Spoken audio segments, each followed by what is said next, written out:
Good morning साथियों, स्वागत है आप सभी के अपने विश्वासी चैनल जॉब अलर्ट में। तो साथियों, आज है 17 जून और 17 जून की कुछ बड़ी खबर आप लोगों के लिए 69,000 शिक्षक भर्ती से लेकर आ गए हैं।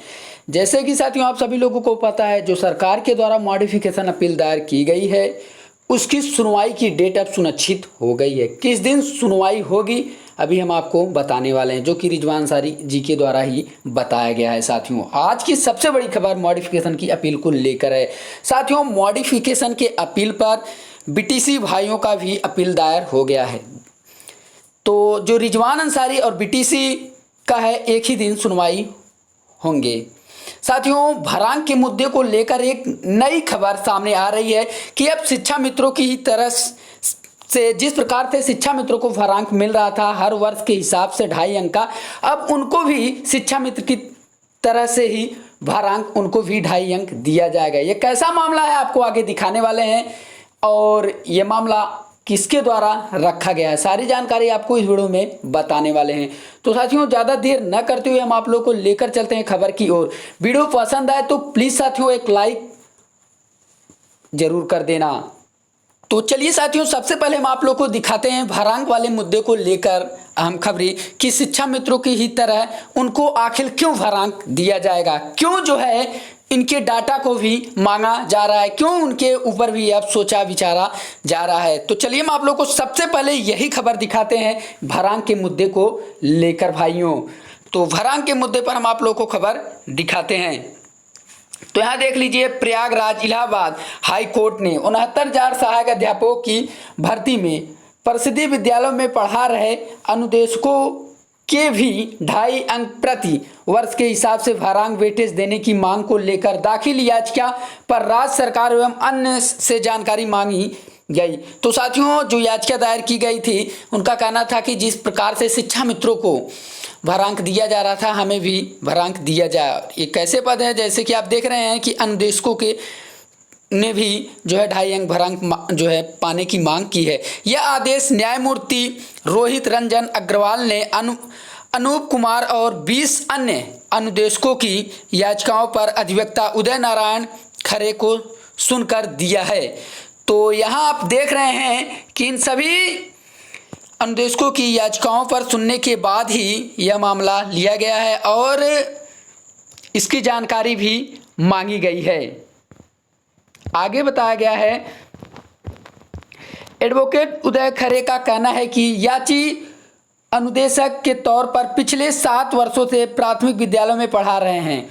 उन्होंने टीटी और सुपर टीटी उत्तीर्ण की है। तो उनका भी कहना है कि जो याची है अनुदेशक, वो भी पिछले 7 सालों से जो है प्राथमिक विद्यालयों में पढ़ा रहे हैं। तो उन्होंने भी टीटी और सुपर टीटी उत्तीर्ण किया है। तो उन्हें को भी भरांक दिया जाना से रिलेटेड जो है राज्य सरकार से जानकारी मांगी हुई है। तो साथियों, एक और दुविधा उत्पन्न हो रही है भरांक को लेकर। साथियों, अब हम आप लोग को लेकर चलते हैं अगले खबर की ओर, बीटीसी भाइयों की खबर की ओर। इसके बाद आपको रिजवान अंसारी की खबर से रूबरू कराएंगे। तो वीडियो पर बने रहिएगा और वीडियो को शुरू से लेकर लास्ट तक जरूर देखते रहिएगा भाइयों, क्योंकि अब बीटीसी भाइयों ने भी मॉडिफिकेशन अपील जो है दायर कर दी है सरकार को लेकर। तो चलिए हम आप लोग को दिखाते हैं सबसे पहले यही खबर भाइयों। तो देख लीजिए, मॉडिफिकेशन मामले में बीटीसी ट्रेंड की मौजूदगी भी दाखिल। तो यहाँ अपनी मौजूदगी को भी उन्होंने दाखिल करवा लिया है। आगे बताया गया है, देख लीजिए, आकाश पटेल राजवसु यादव सरकार द्वारा दाखिल मॉडिफिकेशन एप्लीकेशन के जवाब में टीम द्वारा बीटीसी ट्रेंड के हित में वो सभी जवाब मेंशन करा दिए गए हैं जो बीटीसी ट्रेंड हेतु वरीयता को मजबूत करते हैं। अवैध बीएड के विरुद्ध दाखिल एसएलपी अरुणेश कुमार बनाम state of UP diary number 12/016 की सुनवाई स्टेट की मॉडिफिकेशन लिस्टेड वाले दिन ही होगी। तो यहाँ बताया जा रहा है कि जिस दिन जो है मॉडिफिकेशन की सुनवाई होगी उसी दिन कहीं ना कहीं जो अरुणेश कुमार बनाम स्टेट ऑफ यूपी का केस लिस्टेड है साथियों, अर्थात जो अपील दायर की गई है उसकी भी सुनवाई उसी दिन होगी। यहाँ बताया गया कि आप सभी को पुनः स्पष्ट हो कि उपयुक्त एसएलपी की सुनवाई मॉडिफिकेशन लिस्ट होता है तभी होगी। प्रथम दृष्टता टीम का प्रयास है ट्रेड बीटीसी के एक एक अभ्यर्थियों के बिना यह भर्ती आगे न बढ़े। आप सभी निश्चित रहिए, हमारे द्वारा ये सभी प्रयास जारी हैं जो आप सबकी बेसिक में सेवा हेतु जरूरी है।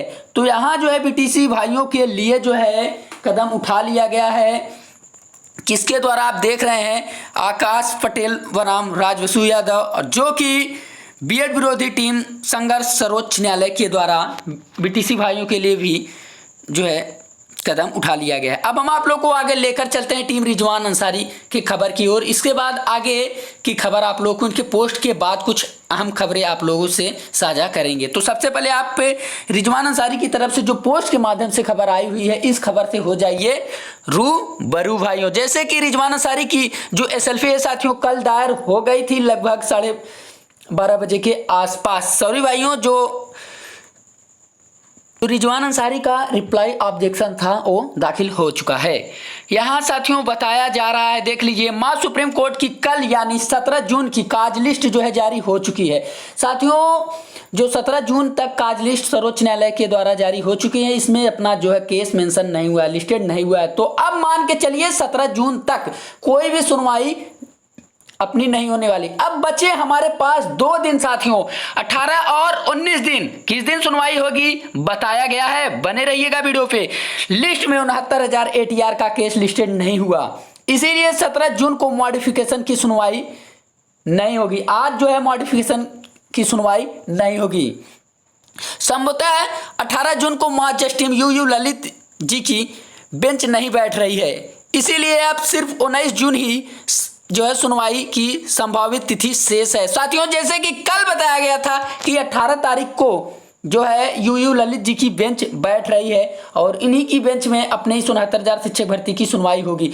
आज जो है टीम रिजवान अंसारी की तरफ से अनुमान के तौर पे बताया जा रहा है कि जो 18 तारीख की बेंच में यूयू ललित जी की बेंच नहीं बैठ रही है। अब हमारे पास बच रहे हैं मात्र एक दिन, वो भी 19 जून की दिन। तो साथियों मान के चलिए कि 19 जून को सुनवाई पूरी तरीके से निश्चित है इस मॉडिफिकेशन को लेकर, क्योंकि एक दिन में ही इसी दिन अपना केस जरूर लिस्टेड होगा और इसी दिन साथियों अपना केस जो है सुनाया जाएगा। मॉडिफिकेशन मामले में किसी को भी चिंतित होने की कतई आवश्यकता नहीं है। क्यों? जी हाँ साथियों, क्यों हम चिंतित हो? क्योंकि जब तक मॉडिफिकेशन की सुनवाई नहीं होगी तब तक हमारी पद जो है पूरी तरीके से रिक्त रहेंगे। हमें तो और इस बात की खुशी होगी कि हम चाहते हैं कि मॉडिफिकेशन की अपील जितने दिनों तक सुनवाई ना हो सके उसमें हमें खुशी ही खुशी है। लेकिन साथियों वहाँ हमारी चलती नहीं है, जिस दिन केस लिस्टेड होगा और इस दिन सुनवाई जरूर होगी। तो यहाँ जो है टीम रिजवान अंसारी की तरफ से बताया गया है। साथियों देखते हैं साथियों क्या 19 जून को अपने ही मॉडिफिकेशन अपील की सुनवाई होती है कि नहीं होती है, अब वो साथियों पता चलेगा आने वाले दिनों में। तो आपके मन में जो भी डाउटे थे वो टीम रिजवान अंसारी की तरफ से सभी डाउटों को क्लियर करा लिया गया कि किस दिन सुनवाई होगी किस दिन नहीं होगी। साथियों जो साथियों यूयू ललित जी की बेंच के बारे में बताया गया है, एक अनुमानित तौर पे बताया गया है कि जो खबरें जो सूचनाएं मिल रही हैं इस हिसाब से यही बताया जा रहा है कि 18 तारीख को जो है यूयू ललित जी की बेंच नहीं बैठ रही है। साथियों बात करें आज के, तो आज भी कुछ मुद्दे हैं जो हाई कोर्ट में सुने जाएंगे। जैसे कि आप सभी लोगों को पता है कि ये कैसा मामला है। साथियों अगर बात करें जो शिक्षा मित्रों की तरफ से भारांक के मुद्दे को लेकर अनुदेशकों का जो मुद्दा रखा गया है उसकी भी सुनवाई की जो अगली डेट है बताया जा रहा है कि 7 जुलाई को उसकी भी सुनवाई होने वाली है। तो साथियों ये रही कुछ अहम खबरें। आशा करते होंगे कि यह जानकारी आप सभी लोगों को पसंद आई हो। वीडियो पसंद आई हो तो प्लीज़ भाइयों लाइक जरूर कर देना, साथ ही साथ चैनल पर नए हो तो चैनल को जरूर सब्सक्राइब कर लेना, क्योंकि 69,000 शिक्षक भर्ती से हर पल हर समय की जानकारी आप लोगों को जॉब अलर्ट चैनल के माध्यम से मिलती रहती है। तो इस छोटे से वीडियो में बस इतना ही। मिलते हैं आपसे अगले वीडियो में कुछ नई जानकारी के साथ साथियों। तब तक आप बने रहिएगा जॉब अलर्ट चैनल के साथ। धन्यवाद।